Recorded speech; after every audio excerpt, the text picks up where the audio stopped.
Hello అండి, అందరికీ నమస్కారం. వెల్కమ్ టు నా చిట్టి లోకం జసింతాస్ రెసిపీస్. నేనండి ఈరోజు కరివేపాకు కారపొడి చేస్తున్నానండి. కరివేపాకు వచ్చేసి 2.5 కప్పులు తీసుకున్నానండి. ఈ కప్పుతో 2.5 కప్పులు కరివేపాకు తీసుకున్నాను. శుభ్రంగా కడిగేసి ఫ్యాన్ కింద ఆరబెట్టి తీసుకొచ్చుకున్నానండి. 1 కప్పు వచ్చేసి ఎండుమిరపకాయలు తీసుకున్నాను. ఇలాగ విరిచి పెట్టుకున్నానండి. 3 స్పూన్లు వచ్చేసి ధనియాలు, 2 స్పూన్లు వచ్చేసి మినపప్పు అండి, 2 స్పూన్లు వచ్చేసి పచ్చిపప్పు తీసుకున్నాను, 1 స్పూన్ వచ్చేసి జీలకర్ర, 1/2 స్పూన్ వచ్చేసి మెంతులు తీసుకున్నానండి, కొంచెం సాల్ట్, నిమ్మకాయ సైజ్ అంతా చింతపండు తీసుకున్నానండి, 2 వెల్లుల్లిపాయలు తీసుకున్నాను.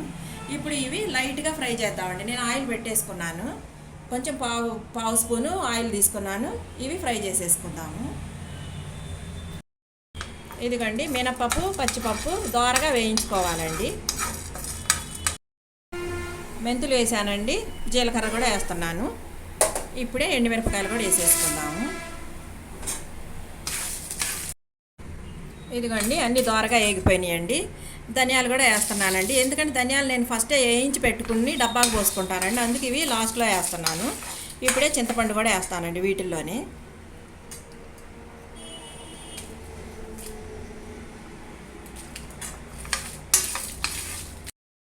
ఇదిగోండి మంచిగా ఫ్రై అయినాయి కదండి, ఒక బౌల్లో తీసేసుకుందాం ఇవన్నీ. మినపప్పు పచ్చిపప్పు మాత్రము కలర్ మారే వరకు మంచిగా ఫ్రై చేసుకోవాలండి, అది మాత్రం గుర్తుపెట్టుకోండి. సిమ్లోనే పెట్టుకొని నిదానంగా ఫ్రై చేసుకోవాలండి, క్రిస్పీగా వచ్చేంత వరకు. ఇదిగండి స్టవ్ బంద్ చేసేసాను. కాకపోతే చూడండి చక్కగా గలగల్లాడుతూ ఉన్నాయండి, చక్కగా క్రిస్పీగా కూడా అయిపోతుంది. చూడండి ఎలాగ అయిపోతుందో, ఇలా అవ్వాలండి.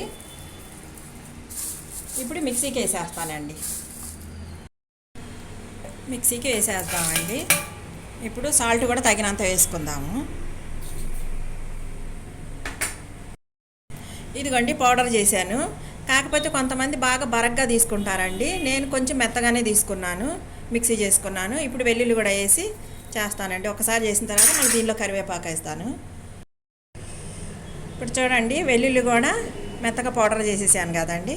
ఇప్పుడు ఈ కరివేపాకు వేసుకొని లాస్ట్లోనే వేసుకోవాలండి కరివేపాకు. ఇదిగోండి కారపొడి రెడీ అయిపోయింది. ఇప్పుడు ఇది ఒక బౌల్లోకి మార్చేసుకుందామండి. కరివేపాకు కారపొడి రెడీ అయిపోయిందండి. ఇడ్లీలో కానివ్వండి, అన్నంలో కానివ్వండి, దోశల్లోకి వడల్లోకి దేనిలోకైనా చాలా బాగుంటుందండి.